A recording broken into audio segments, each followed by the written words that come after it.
Unsa may pinaka-priority nimo sa imong life? Imo bang pamilya, imo bang pag-eskwela, imo bang career no, imong negosyo, o for sure imo ang future. Abi nimo ang Bible nag-mention nga redeeming the time because the days are evil. Ang point ni Apostle Paul nga duol naman gud kaayo ang katapusan. Anytime from now mobalik na atong Ginoong Hesus. Wala pa kita kabalo kung sa siya mobalik. Maybe this year, next year, or kung tag chance mga 5 years or more years from now. But the point is, ingon si Paul, mubo na kayong panahon. Gawas nga ang Ginoo hapit na mobalik, anytime biya pod pwede tang kuhaon sa Ginoo. Wala ta katagna sa atong katapusan.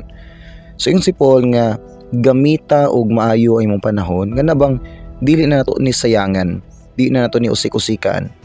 So in what way man nato magamit og insakto ato ang time.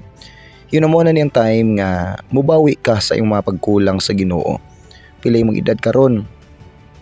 Gitagaan ba ka sa Ginoo taas nga katuigan? Gamita na siya sa pag-serve na sa Ginoo.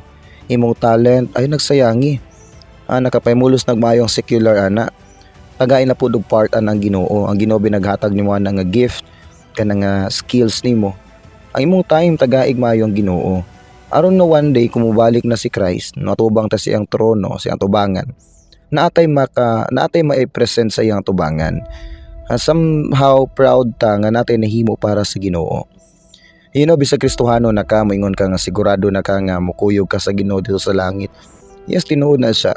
Pero kung moatubang na kang Christ, yung mangutana si Christ nimo, gitaganti kag 30 years sa yuta, gitaganti kag 50 years sa kalibutan.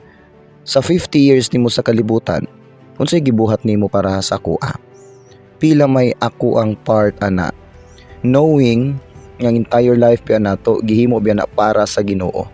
Ingon Colossians 1:16 nga gihimo ka sa Ginoo o para gyud ka sa Ginoo. So ang pinaka-wise nga tao sa karon nga generation, ang paghunahuna ba og enough na time na pod nga mohatag-tag panahon para sa Ginoo. Man naman ta sa tong kagulingon, ato naman siguro na-prove sa uban nga kaya nato.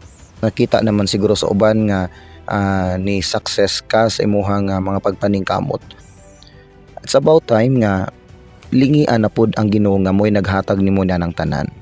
Angayan og deserving lang siya nimong pasalamatan ug ulian sa mga butang nga gikan gyud niya.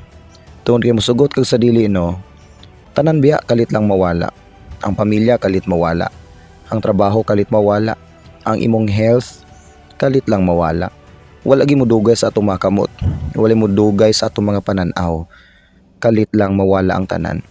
So mintras wala pa nakuha sa Ginoo, napakay chance maka-serve niya, mapakita na to sa iya nga deserving siyang pasalamatan o gi-acknowledge sa to siya nga siya gyapon Ginoo og tag-iya sa atong kinabuhi. Ang Ginoo magapanalangin nimo.